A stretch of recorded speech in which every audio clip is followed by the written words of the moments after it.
Hi అండి. అందరికీ నమస్తే. వెల్కమ్ టు మా ఇంటి గృహలక్ష్మి. ఈ వీడియో అయితే మండే రోజు వ్లాగ్ అండి. అంత ముందు రోజు మా ఆడపడుచు వాళ్ళ ఊరికెళ్ళాము. ఆ రోజు అక్కడ మందార పువ్వులు మొగ్గలు తెచ్చానండి. అవి పెట్టి చక్కగా అయితే పూజ చేశాను. ఇంక తొందరగా వంట కూడా చేశానండి. ఆ రోజు ఊరికెళ్ళాము, మళ్ళీ ఆధార్ సెంటర్ దగ్గరికి వెళ్ళాము, మళ్ళీ బ్యాంక్ దగ్గరికి, అలా 3 రకాల పనులు ఉన్నాయి. అందుకని త్వరగా వంట చేసి అన్ని పనులు బయట ఈ మధ్య ఎక్కువగా బయటికెళ్తున్నాను. అందుకే వీడియోలు అనేది నాకు లేట్ అవుతుంది ఎడిటింగ్‌కి. కొన్ని రోజులు అసలు తీసుకోవట్లేదు. బాబుకి కొద్దిగా ఆలు ఫ్రై, అన్నం చేశాను, ఉప్మా చేసి త్వరగా వంట అయితే చేశానండి. బయటికెళ్ళాలంటే ఇంకా వంట అయితే తొందరగా చేసి వెళ్ళాలి. బయటికి ఎందుకు వెళ్తున్నామంటే ఇంకా తొందరలో అయితే మంచి న్యూస్ అయితే మీకు చెప్తాను. ఎందుకు బయటికెళ్తున్నాను ఏంటి అనేది అన్నీ వివరంగా అయితే ప్రస్తుతానికైతే ఏమీ చెప్పలేను. బ్యాంక్ దగ్గర అసలు ఫోన్పే పనిచేయక వారం రోజులైంది. అందుకు వెళ్ళాను. ఆధార్ దగ్గర ఆధార్ మార్పించుకోనికి వెళ్ళాను. ఊర్లో కొంచెం పని ఉంటే ఊరికి వెళ్ళానండి. ఇదైతే అవిసె గింజల పొడి అండి. మనకి అవిసె గింజలు, నువ్వులు, కారం పొడి అనేది హెల్త్కి అనేది 100 రోగాలు చెక్ పెట్టే పొడి అండి. మామూలుగా మనం ఫిష్ తింటాంగా, ఫిష్లో ఒమేగా 3 ఫ్యాటీ ఆమ్లాలు ఉంటాయి. అందులో ఉండే ఫ్యాటీ ఆమ్లాలు మనకి అవిసె గింజలలో దొరుకుతాయి. అంటే అందరూ నాన్ వెజ్ తినలేరు కదా, అలాంటి వెజ్ వాళ్ళకి మనకి ఒమేగా 3 ఫ్యాటీ ఆమ్లాలు లభించాలంటే ప్రతిరోజు మనం ఒక ముద్ద అన్నం తినేటప్పుడు ఈ అవిసె గింజల పొడి, కారం పొడి వేసుకొని తిన్నామంటే హెల్త్కి అనేది చాలా మంచిదండి. షుగరు, బీపీ, ఇంకా హార్ట్ ప్రాబ్లమ్స్, ఇంకా వెయిట్ లాస్ అయ్యే వాళ్ళకి చాలా అంటే చాలా మంచిది. ఇందులో ఎక్కువగా ఫైబర్ కూడా ఉంటుంది. యాక్చువల్గా చాలామంది ఇవి ఉడికించి జుట్టుకు, అంటే హెయిర్ ఫాల్ ఉన్న వాళ్ళు హెయిర్ పెరగాలంటే వాళ్ళు ఉడికించి పెట్టుకుంటుంటారు. ఇంకా నేనైతే అప్పుడప్పుడు పొడి అయితే చేస్తానండి. అవిసె గింజలు అయితే కొన్ని తీసుకున్నాను, ఒక కప్పమైన. అవి అయితే కొంచెం లో ఫ్లేమ్లో పెట్టి వేయించాను ఫస్ట్. ఇవి కూడా నువ్వుల్లాగే అండి, చిటపట అని వేడి చేస్తుంటే ఎగిరిపోతాయి. సిమ్లో పెట్టి జాగ్రత్తగా వేయించుకోవాలి ఫస్ట్. తర్వాత కొన్ని నువ్వులు కూడా తీసుకున్నానండి. నువ్వులైతే ఒక కప్పు, అవిసె గింజలైతే నువ్వులు కొద్దిగా, ఇవైతే కొంచెం మినపప్పు అండి, మినపప్పు, ధనియాలు అవి కూడా వేయించాను. అన్నీ కూడా 1 బై 1 వేయించానండి. మినపప్పు, శనగపప్పు అనేది కొంచెం మన ఇష్టం అండి. కొంచెం ఎక్కువైనా తీసుకోవచ్చు, కొంచెం తక్కువైనా తీసుకోవచ్చు. నేను కొంచెం ఒక స్పూను లేదా 2 స్పూన్లు అలా తీసుకున్నాను అండి. పల్లీలు కూడా కొన్ని తీసుకున్నాను, 2 స్పూన్లు. పల్లీలు కొంచెం వేగిన తర్వాత ధనియాలు వేసాను కొద్దిగా. అవి కూడా లో ఫ్లేమ్లో పెట్టి అన్నీ 1 బై 1 వేయించుకున్నానండి. ఇంకోసారి చెప్తున్నాను, ఇందులోకి ఏంటి అంటే ఇప్పుడైతే ఎండుమిర్చి వేపుతున్నాను. అవిసె గింజలు, నువ్వులు, పల్లీలు, ఎండుమిర్చి, కరివేపాకు, కొద్దిగా జీలకర్ర, ధనియాలు, ఇంకా మినపప్పు వేసాను. శనగపప్పు కూడా వేసుకోవచ్చు, కాకపోతే టేస్ట్ వేరే ఉంటుందని వేయలేదండి. కొద్దిగా ఎండుమిర్చి వేగిన తర్వాత నువ్వులు వేసాను. నువ్వులు వేస్తే వెంటనే చిటపట అంటాయి కదా, కొద్దిగా వేయించి, కొద్దిగా జీలకర్ర వేయించి ఇంకా అన్నీ కూడా ప్లేట్లో తీసుకున్నాను. కరివేపాకు కూడా మన ఇష్టం అండి, కొంచెం ఎక్కువైనా వేసుకోవచ్చు. ఏమంటే ఎక్కువ వేసుకుంటే మనకి కరివేపాకు ఫ్లేవర్ ఉంటుంది, అందుకని కొంచెం తగ్గించేసాను. అంతకుముందు నేను కరివేపాకు పొడి అంటే ఎక్కువ వేసి కారం పొడి చేశాను, అది అయిపోయింది. ఈసారి కొంచెం కరివేపాకు తగ్గించేసాను, ఎందుకంటే మనకి ఫ్లేవర్ అనేది అవిసె గింజల ఫ్లేవర్ ఉండాలి కదా, అందుకని అలా చేశానండి. కొంచెం అన్నీ వేయించి పక్కన పెట్టాను. ఇవన్నీ కూడా మనం వేయించుకున్న తర్వాత పూర్తిగా చల్లారిన తర్వాత పొడి చేసుకోవాలి ఎప్పుడైనా కానీ. అన్నీ కూడా చల్లారిన తర్వాత మిక్సీ బౌల్లోకి తీసుకున్నాను. మిక్సీ గిన్నెలో కొద్దిగా సాల్ట్ అయితే వేస్తున్నాను. సాల్ట్ అంటే అదండి, కల్లుప్పు అయితే వేస్తున్నాను. ఇంకా వెల్లుల్లి రెబ్బలు లాస్ట్లో వేస్తాను, అవి పక్కన పెట్టాను. 2 సార్లకి, అంటే మిక్సీ గిన్నె చిన్నది కదా, 2 సార్లకి అయ్యేమని తీసుకున్నానండి. సాల్ట్ ఒకేసారి వేసాను, ఇంకా ఆ సాల్టే సరిపోతుందండి, ఇంకెక్కువ పట్టదు. ఇవి మనం ఎక్కువ పల్లీలు ఎక్కువ వేసామనుకో ఆయిల్ అయ్యి ముద్ద అవుతుంది. అందుకని పల్లీలు మాత్రం తక్కువ వేసుకోవాలి ఎప్పుడైనా. వేసుకోకపోయినా పర్వాలేదు, కొద్దిగా వేసుకుంటే అదొక టేస్ట్ అనమాట. అందుకని పల్లీలు లేకున్నా నువ్వులు, ఓన్లీ ఎండుమిర్చి, కరివేపాకు, ధనియాలు, వెల్లుల్లి, అవిసె గింజలైనా వేసుకోవచ్చండి, మన ఇష్టం. కొంచెం ఏమైనా మల్టీ సీడ్స్ ఉన్నా వేసుకోవచ్చు ఇందులో. ఇంకా రెండోసారి కూడా ఆ పొడి గ్రైండ్ చేసి వెల్లుల్లి మాత్రం లాస్ట్లో వేసాను. వెల్లుల్లి వేసిన తర్వాత ఒక్కసారి మనం మిక్సీ బటన్ ఉంటుంది ఆ రివర్స్లో, అంటే అవి కూడా మెత్తగా అయిపోతాయండి. లేదంటే మనం పచ్చగా విడిగైనా దంచి ఇందులో కలుపుకోవచ్చు. అంతా కూడా ఒకసారి చేత్తో కలుపుతున్నాను, ఎందుకంటే చేత్తో కలిపితే మనకి మొత్తంగా సరిగ్గా కలుస్తుంది కదా, అందుకని ఉంటలు ఉంటుంది కదా వెల్లుల్లి వేసిన తర్వాత, అందుకని అదంతా కూడా కలిపి కొంచెంసేపు ఆరబెట్టి తర్వాత ఏదైనా ఎయిర్ టైట్ కంటైనర్ సీసా కానీ ఇంకా మన ప్లాస్టిక్ బాటిల్ కానీ జార్లలో ఇలా ఏదైనా ఉంటే అందులో స్టోర్ చేసి పెట్టుకుంటే మనకి ఫ్రిడ్జ్లో పెట్టాల్సిన అవసరం లేదండి.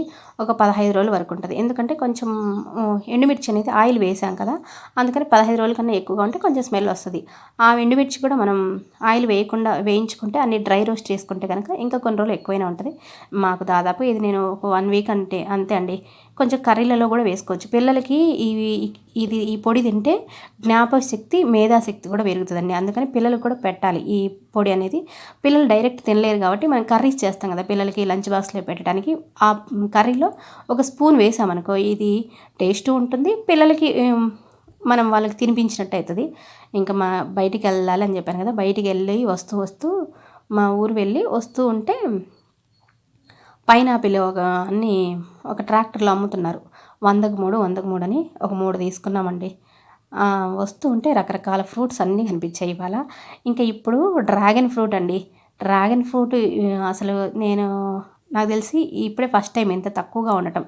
80 రూపాయలకి ఇస్తున్నారు, 100కి ఇస్తున్నారు, కొన్ని చోట్ల 60కే ఇస్తున్నారు.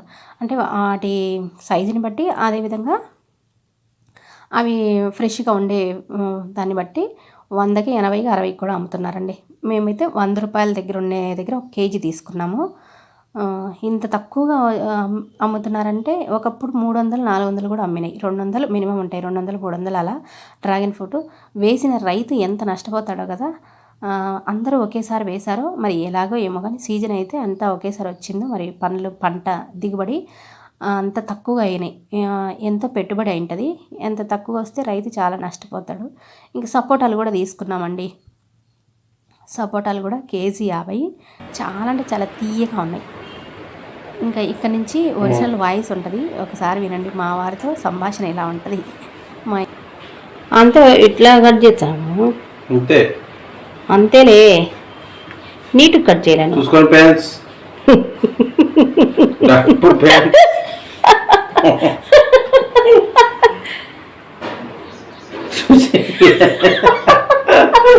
చూసి లైక్ కొట్టండి ఫ్రెండ్స్.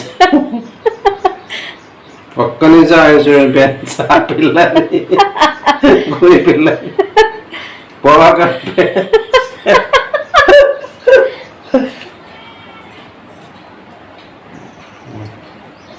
ఓకే ఫ్రెండ్స్, ఇది ఇట్లా తీసుకోవాలి ఫ్రెండ్స్. కింది దింపు చెయ్యి. పూర్తిగా మాయని ఫ్రెండ్స్ ఇది. అంతే ఫ్రెండ్స్. ఆ ప్లేట్లో పెట్టు ఫ్రెండ్.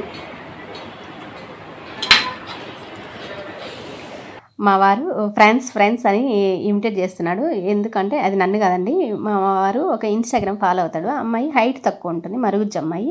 ఫ్రెండ్స్ అంటూ వీడియోస్ లైక్ కొట్టండి ఫ్రెండ్స్, షేర్ చేయండి ఫ్రెండ్స్ అంటూ అమ్మాయి వీడియోలు చేస్తూ ఉంటుంది. హైట్ తక్కువ ఉంటుంది, విలేజ్ అమ్మాయి. కొంచెం మొక్కలవి అంటే గార్డెను, పొలాలలో అలా వీడియోస్ చేస్తూ ఉంటుంది. తను సపోర్ట్ చేయడానికని చూస్తూ లైక్ కొడుతుంటాడు. అందుకని ఆ అమ్మాయి వీడియోస్ చూసి అలా అంటున్నాడు. ముందు అట్ట కాదు కట్ చేయాల్సింది, ముందు ఇది తీసేయకూడదు, తర్వాత చిన్న అట్టే కట్ చేయలేము. అట్లా కట్ చేసుకుంటే వేలు. ఫస్టే చెక్ అంత తీసేయబ్బా.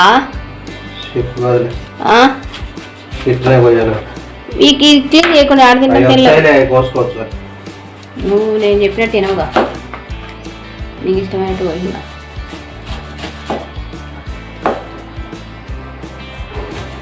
అంతే చూడండి ఫ్రెండ్స్, మా వారు వినరు. చూసుకోండి ఫ్రెండ్స్. నేను చెప్పినట్టు అసలు వినడు ఫ్రెండ్స్. ఫ్రూట్స్ ఆయనే కట్ చేసి పెట్టాలంటాడు అందరికి ఫ్రెండ్స్.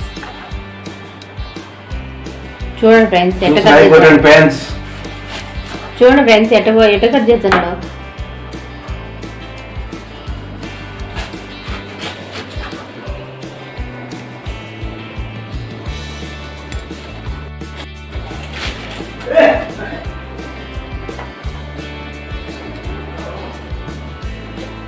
ఇది రౌండ్ ఇది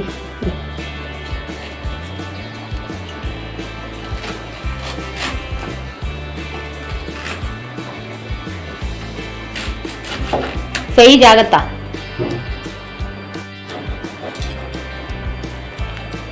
అందుకే ముందే తీసుకుంటే తర్వాత ఇవే పోతాయి. ఇట్లా రౌండ్గా ఇట్లా ఇట్లా కన్నా పోయి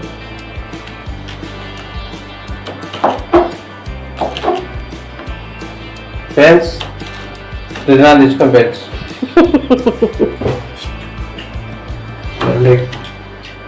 ఏమన్నాయా ఇది బాగుంది.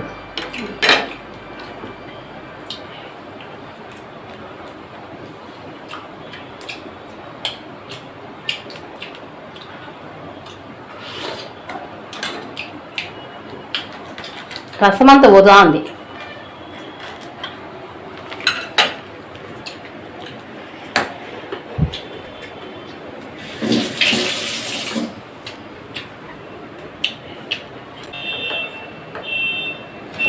ఇంకొంచెం కట్ చేయాలి. ఇది ముళ్ళులు ఉండకూడదు, ముళ్ళులు కట్ చేయాలి.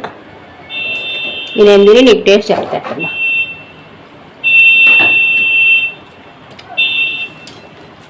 బల్తీయే ఉంది,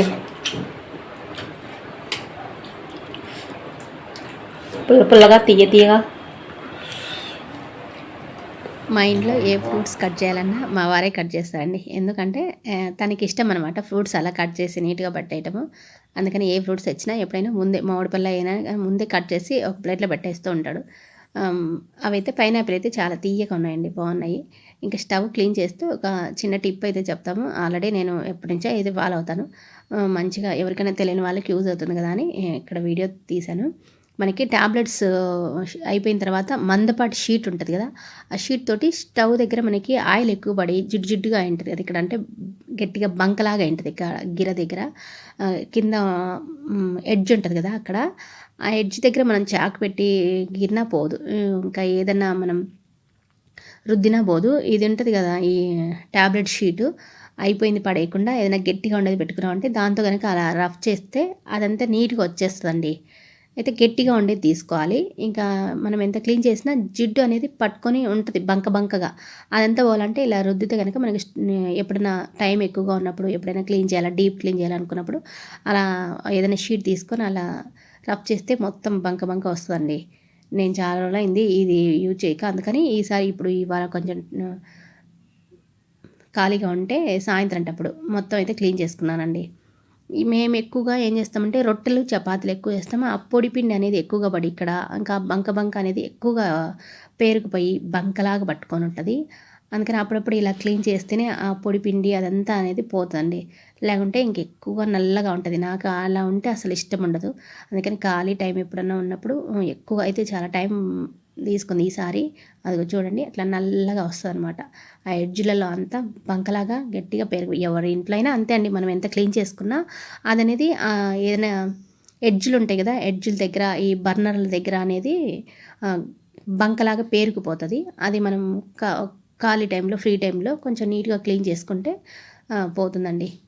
ఇవి నేను ఇంక బర్నర్లు కూడా తీసి అదిగో చూడండి బర్నర్ల దగ్గర అంతా పొడిపిండి అంటే మనం రొట్టె చేస్తుంటాం కదా, అది రొట్టె వేసేటప్పుడు ఆ పొడిపిండి అనేది ఎక్కువగా అక్కడ పడుతూ ఉంటుంది కదా, అదంతా అలా పేరుకుపోతుంది. ఎక్కువ రోజులు ఉంటే ఇంకా అది బంకగా అయిపోతుంది. అంతా కూడా ఇలా ఏదైనా మన దగ్గర స్టీల్ది బ్రష్ ఉన్నా పోతుంది. నా దగ్గర అయితే అలాంటిది ఏం లేదు. అందుకని నేను ఈ షీట్ తోటే ఎక్కువగా రఫ్ చేస్తాను. అదైతే పోతుందండి. ఇటు సైడ్ కూడా అలానే రఫ్ చేస్తున్నాను. మొత్తం చూడండి మనకి వంటలాగా అది బంక ఎలా ఉంటుందో ఆ బంకలాగా వంటలాగా వచ్చేసింది. అందులోంచి రుద్దితే కొంచెం ఓపికగా అలా క్లీన్ చేసుకుంటే పోతుంది. ఇంకా స్టవ్ క్లీన్ చేయడానికి అయితే నేనే ఇంట్లో బయో ఎంజైమ్ తయారు చేసుకున్నాను. అదైతే యూజ్ చేస్తానండి. అంటే ఈ కెమికల్తో తయారయ్యే ఈ ఎగ్స్ ఇవైతే వాడను. అదైతే క్లీనింగ్ పర్పస్ కోసం ఇంట్లోనే బయో ఎంజైమ్ అయితే తయారు చేశాను. అది ఆల్రెడీ యూజ్ చేస్తున్నాను. చాలా అంటే చాలా బాగా పనిచేస్తుందండి.